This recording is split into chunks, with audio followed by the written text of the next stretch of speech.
Breaking news చూస్తున్నాం. Skill development కేసులో Chandrababu quash పిటిషన్పై సుప్రీంకోర్టులో విచారణ నెల 13కి వాయిదా పడింది. దీంతో శుక్రవారం మధ్యాహ్నం 2 గంటలకు తిరిగి వాదనలు ప్రారంభం కానున్నాయి.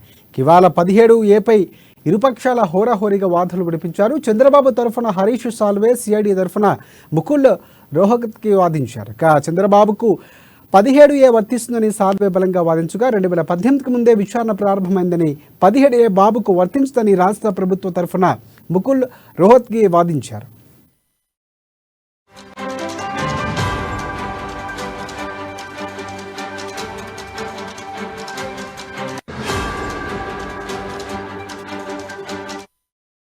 ఇక 2018 చట్ట సవరణ తర్వాత చంద్రబాబును ఎఫ్ఐఆర్లో చేర్చినప్పటికీ దీన్ని రాజకీయ ప్రతీకార చర్యగా చూడకూడదన్నారు.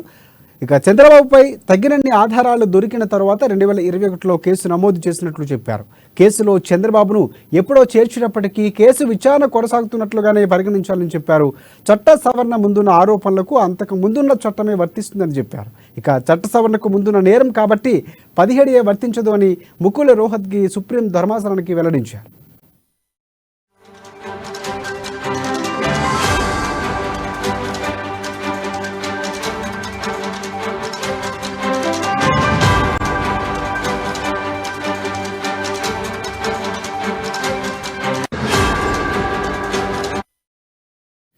ఇక బాబు తరఫున హరీష్ సాల్వే వాదిస్తూ 17A వర్తిస్తుందని చెప్పారు. అందుకు రఫేల్ కేసు ఆరోపణలు 2016కు సంబంధించినవని 2019లో యశ్వంత్ సిన్హా పిటిషన్లపై వచ్చిన తీర్పులు న్యాయస్థానం ఎదుట ఉంచారు.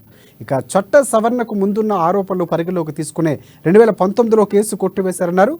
1998 అవినీతి నిరోధక చట్టం ప్రకారం పోలీసులకు ఇన్వెస్టిగేషన్ జరిపే హక్కు ఉండదని చెప్పారు.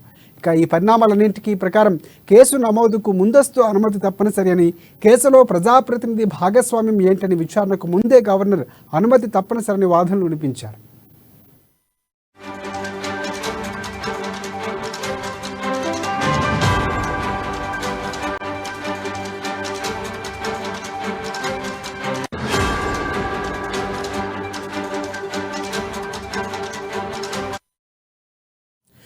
ఇక ఇరుపక్షాల వాదనలు విన్న సుప్రీం ధర్మాసనం సుప్రీంకోర్టు తీర్పు కీలక ప్రశ్న వేసింది. ఇక 17A అనేది ప్రొసీజర్ అన్నప్పుడు అది హక్కుగా వర్తిస్తుందని ప్రశ్నించింది. వాదనలు త్వరగా ముగించాలని ఇరువైపు న్యాయవాదులు ధర్మాసనం కోరింది. అయితే ఇరువైపు న్యాయవాదులు తమ వాదనలకు మరో గంట సమయం కావాలని ధర్మాసనాన్ని కోరారు.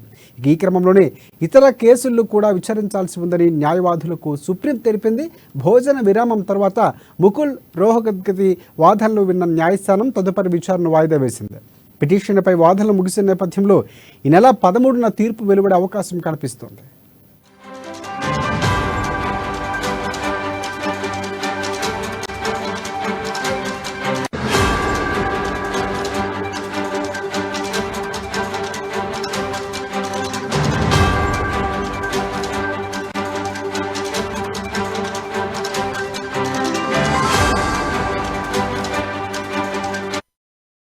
బ్రేకింగ్ న్యూస్ చూస్తున్నాం. స్కిల్ డెవలప్మెంట్ కేసులో చంద్రబాబు క్వాష్ పిటిషన్పై సుప్రీంకోర్టులో విచారణ నెల 13కి వాయిదా పడింది. దీంతో శుక్రవారం మధ్యాహ్నం 2 గంటలకు తిరిగి వాదనలు ప్రారంభం కానున్నాయి.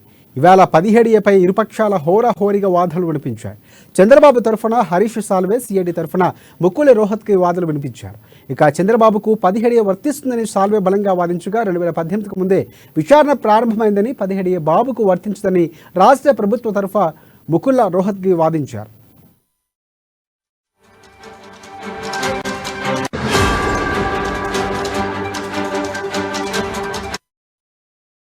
ఇక 2018 చట్ట సవరణ తరువాత చంద్రబాబును ఎఫ్ఐఆర్లో చేర్చినప్పటికీ దీనిని రాజకీయ ప్రతీకార చర్యగా చూడకూడదన్నారు రోహత్గి.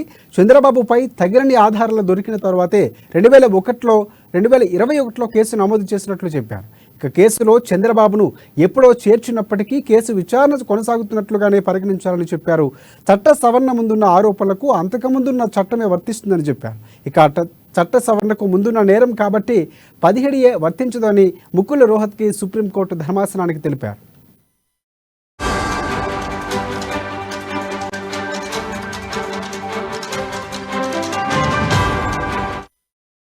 ఇక బాబు తరఫున హరీష్ సాల్వే వాదిస్తూ 17 వర్తిస్తుందని చెప్పారు.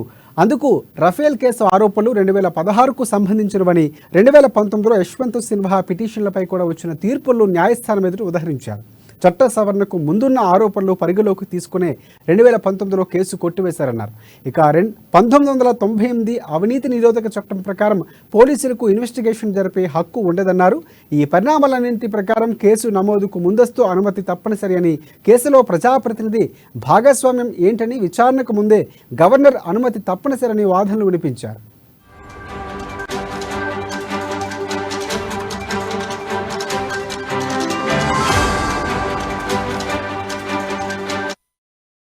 ఇక ఇరుపక్షాల వాదనలు విన్న సుప్రీంకోర్టు ధర్మాసనం కీలక ప్రశ్న వేసింది. 17A అనేది ప్రొసీజర్ అన్నప్పుడు అది హక్కుగా వర్తిస్తుందని ప్రశ్నించింది. వాదనలు త్వరగా ముగించాలని ఇరువైపు న్యాయవాదులను ధర్మాసనం కోరింది. అయితే ఇరువైపుల న్యాయవాదులు తమ వాదనలకు మరో గంట సమయం కావాలని ధర్మాసనాన్ని కోరారు. ఇక ఈ క్రమంలోనే ఇతర కేసులు కూడా విచారించిన నేపథ్యంలో ఇక న్యాయవాదులకు సుప్రీం తెలిపింది. భోజన విరామం తర్వాత ముకుల్ రోహత్గీ వాదనలు విన్న న్యాయస్థానం తదుపరి విచారణను వాయిదా వేసింది. పిటిషన్పై వాదనలు ముగిసిన తర్వాత ఇక ఈ నెల 13న తీర్పు వెలువడే అవకాశం ఉంది.